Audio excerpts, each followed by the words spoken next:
Welcome back for lesson 3 of my Authentic Abouts mini course. I have to give you hats off. You're halfway through listening to my thick Southern accent, so way to go on that.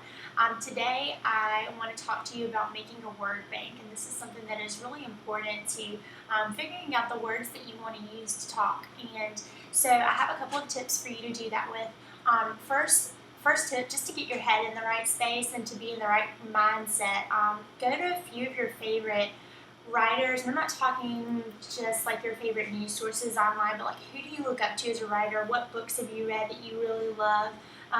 What news articles are just so rich and captivating? Look up those, read them. I used to do this. I used to print them off and highlight words that I liked. Honestly, used to also think of it as cheating, but it's not cheating, and you have to remember that pre-writing is probably the most important part to the whole writing process. So you're just giving yourself some tools and some ammo to really get in there and write a good page. So start making this word list. I use the Evernote app a lot to create a word bank. I've also used the Notes app on my iPhone. So I wanted to give you those references, and I also wanted to tell you about a couple of websites that I really like to use. Two of them I used working at public relations and marketing agencies. One is wordhippo.com, hippo as in the zoo animal, and the other is morewords.com. Both of these are a little bit better to me than thesaurus.com. They're just a little more in depth and have some great ideas.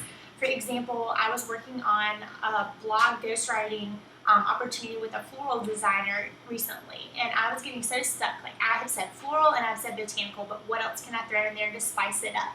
So I turned to those two websites, and they were really helpful in giving me some other words. And I encourage you to chase bunny trails on this. Like, if you start clicking and rolling on words.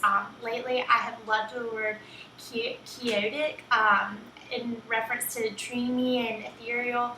So you'll just find these words that you haven't thought of since 5th grade Worldly Wise and just go with it. Really write those down and just use them, because those are the things that are going to be the salt and the seasoning.